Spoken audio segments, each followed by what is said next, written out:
something so pleasant about that place. Even your emotion had an echo in so much space.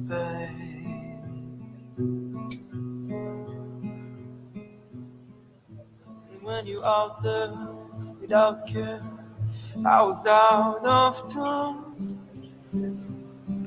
But it wasn't because I didn't know, no. I just knew too much. Does that make me crazy?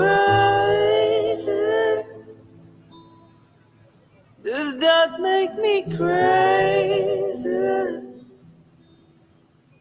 Does that make me crazy? Possibly.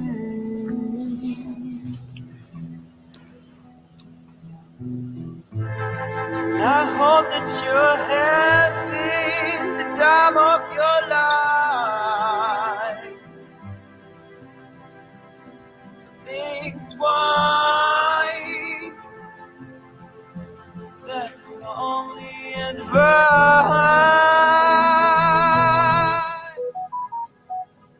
Oh, who do you think you are? Oh, bless your soul. You think you're in control? I think you're crazy. I think you're crazy. I think you're crazy. Just like me.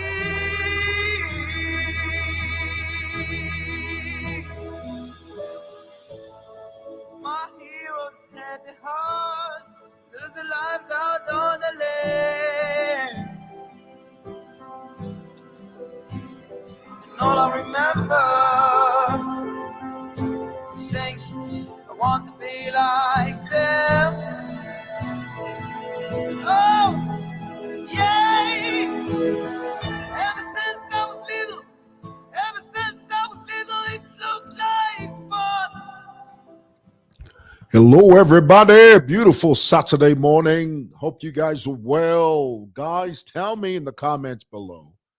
One of the things I love to do when I jump on here is to ask you if I am loud and clear. There is nothing in this world worse than a bad transmission, a bad broadcast, an unclear screen, and you can't hear or see the subject. Can't stand that. Please tell me in the comments below if you can hear me loud and clear. Guys, I'm over here in my little office studio podcast deal over here at Simoson Building, located plot number 8585 on the corner of Lucia and Simon, Kalu Shabwadia Road and Simon Wewa Lane. Thank you. Welcome. Thank you for taking time out of your very busy schedule to spend a few moments with me here on SML TV. Let's get into it. Guys, before I get into my main topic, my main dissertation, let me just very quickly mention here. Last night, I was going through my news feed, as I always do, and I come across a post by a lawyer, a Lusaka, a young man, he's a lawyer, and he posted something like HH should get me a cake because it's his birthday. It's the lawyer's birthday. Now, I wrote a piece. I posted something. I said, you know, the entitlement spirit that literally grips our young people in this country is astronomical. It is amazing. And I see it every single day. Do you realize, and we're talking about etiquette now. Now, etiquette is the way you're supposed to act, the normal way that regular people are supposed to act.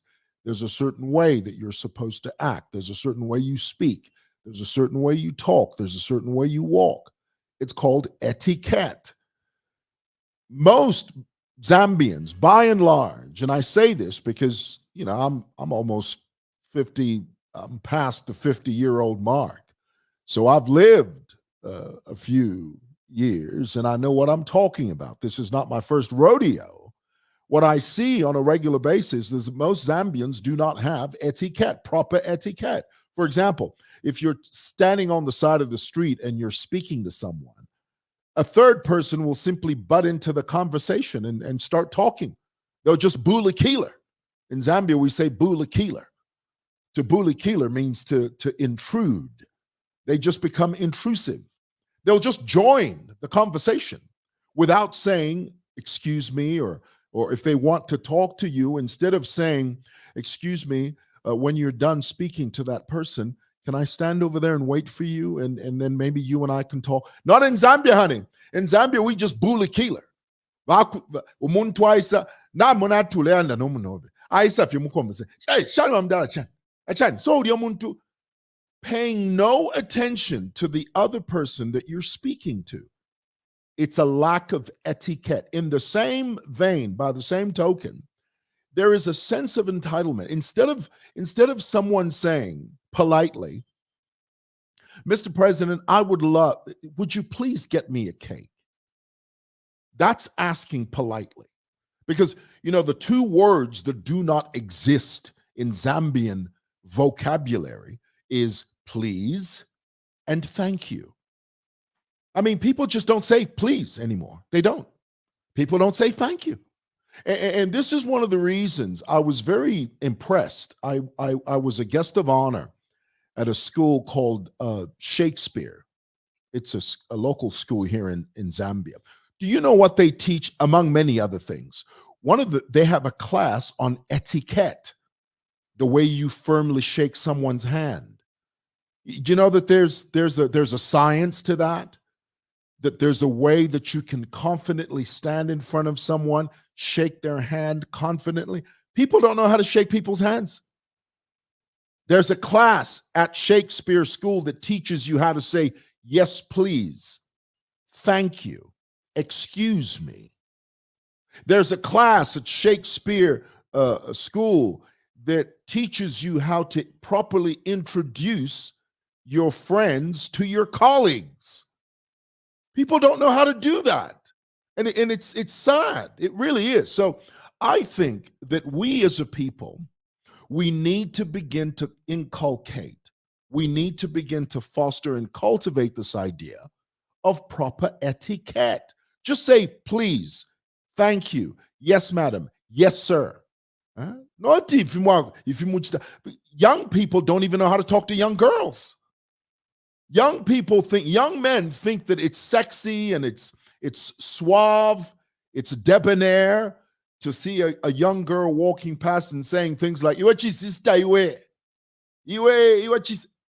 No etiquette. Whatever happened to chivalry?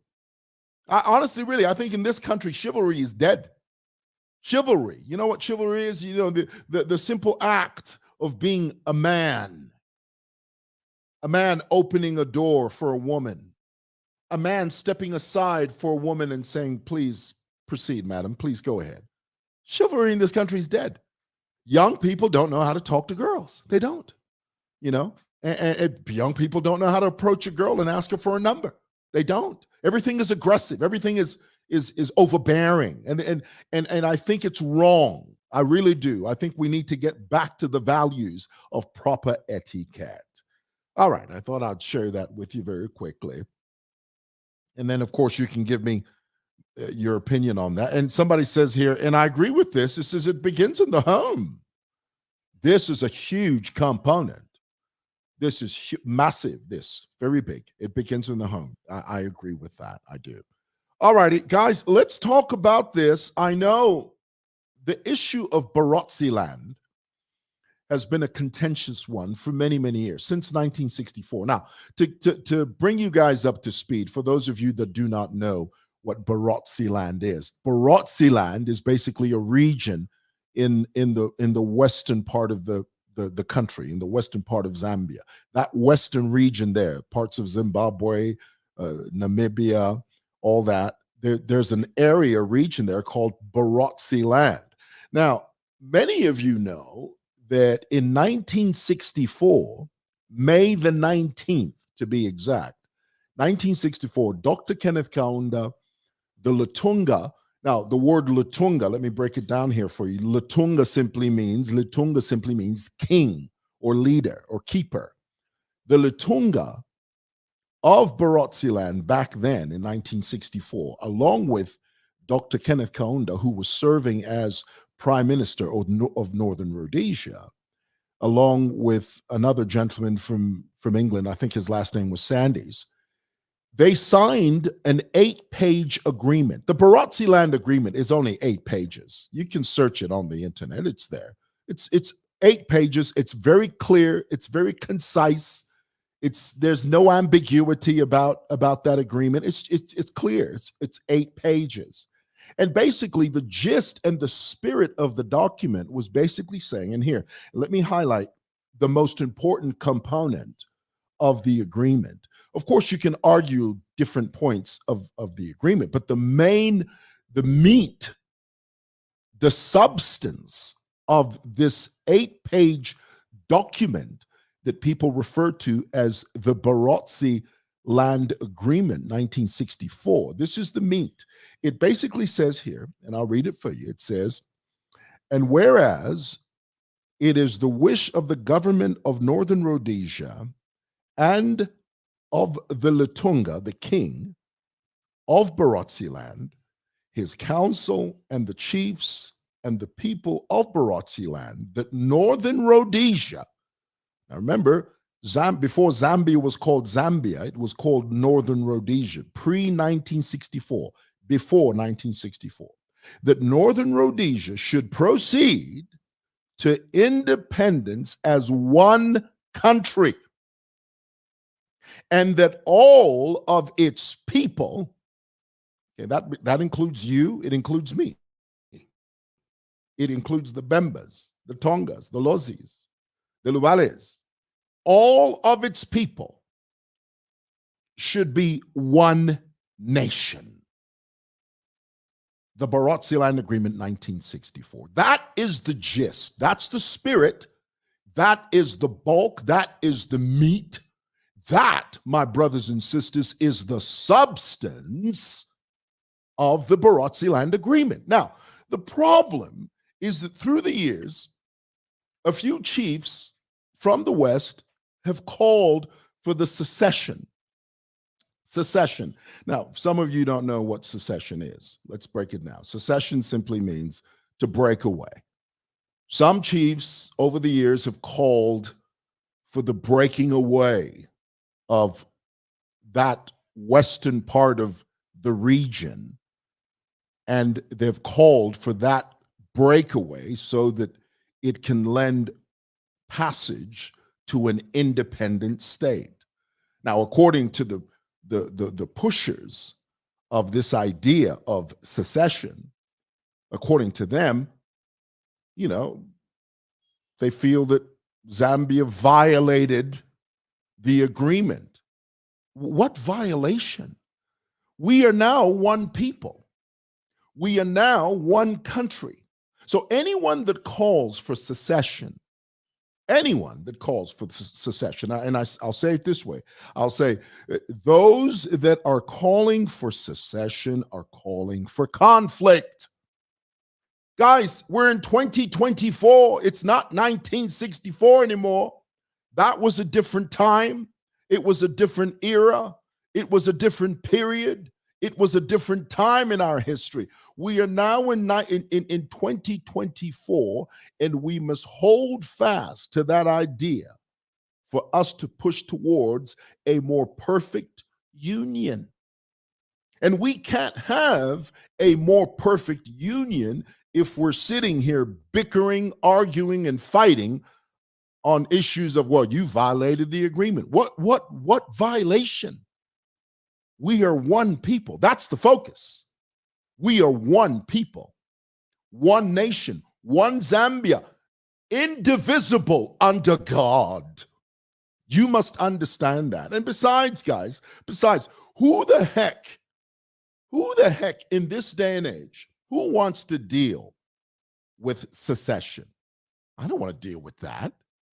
I mean, my laws, you know what? My Lawsy brothers and sisters, we are so interchanged and intermarried that who cares? Who cares? So many Lawsies have married Bembas. Bembas have married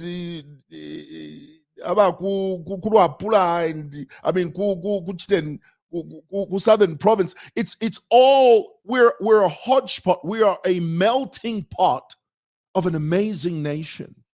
And it just bothers me to no end that there are people in this current dispensation, in this current period that we're living in, that are calling for secession, to break away. Why would I want you to break away from me? Why would I want you to break away from me? Why would I want to break away from you? We're one people.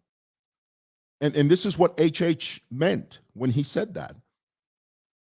This is the spirit with which HH spoke those words when he said, we're one people.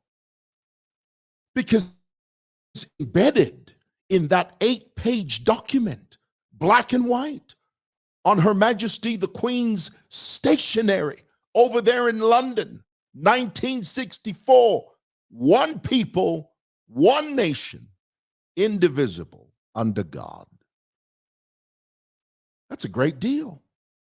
I think it's a really good deal. So anyone, and I know, given Lubinda, just, yesterday he was talking about how, HH is trying to divide the nation. Lubinda knows good and hell well that's not true. In fact, if anything, Walubinda's sentiments are more divisive than anything else. When Walubinda talks the way he talks, and he sort of insinuates and gives the impression that HH's comment when he said, this nation is one, our people are one, this nation is indivisible. That's the spirit with which the president was speaking. And then Balubinda turns around and he tries to politically spin it by creating angst. Guys, look at Rwanda and Burundi. Look at Rwanda, and do you know that Rwanda and Burundi, they used to be one country? Did you know that? They split. Burundi's a mess, an absolute, veritable, quintessential mess. I mean, the country is, the currency of Burundi is so worthless. It's ridiculous, And yet, Rwanda and Burundi used to be one country.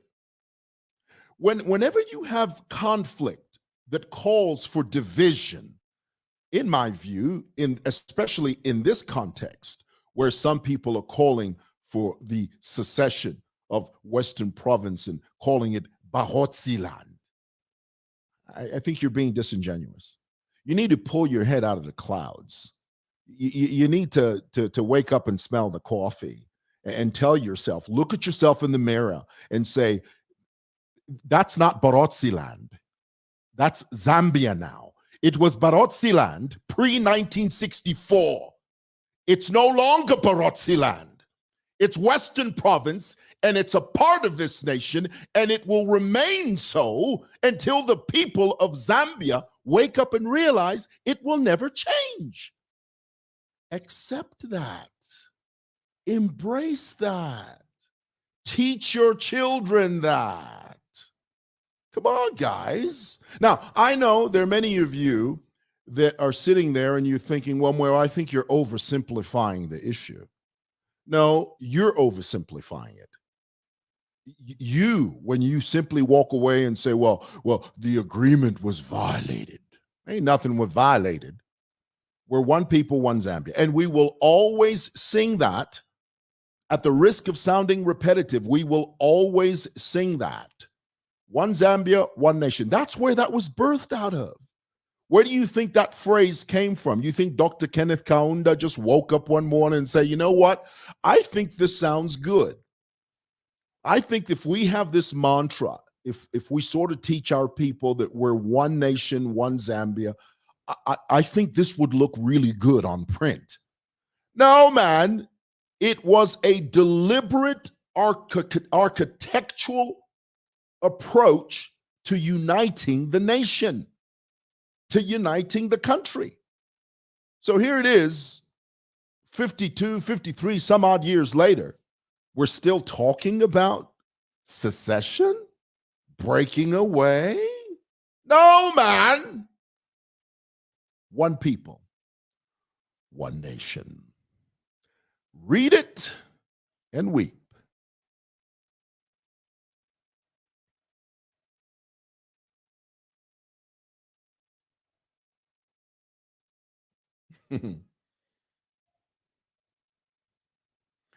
I'm trying to read some of your comments. Somebody says here, Balubinda and the PF failed completely to deal with the Barotseland issue. And they should be the last people to speak about it. I agree.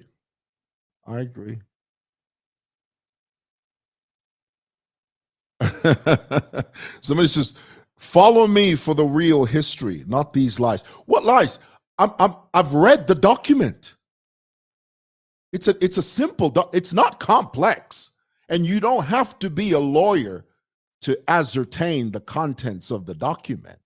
You don't have to be a rocket scientist to decipher the contents thereby. You don't have to be any of that. All you have to do is know how to read English. It's a little tiny document, 8 pages. It's spelt out. There is nothing in there that is ambiguous. It's clear. I mean, the Lutunga, the people of that region, they have the same rights that you and I have.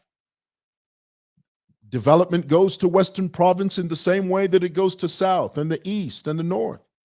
We are one people. No one has ever alienated the Western Province. Nobody. No leadership in this country. From the day that Dr. Kaunda stepped on the platform as president of this nation, pre and post 1964, not a single president has ever alienated the Western Province. Not a single president has ever sidelined the Western Province. You know why? Because we are one people. We are.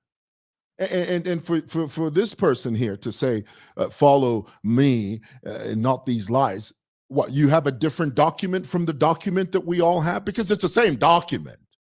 There is no difference. It's the same exact verbatim document. So when you say that you have a better, more updated document than what we have, I think you're being misleading. You really are. So I disagree with you. All righty. Well, thanks for watching, guys. And remember, one Zambia, one nation. Love you guys. Bye.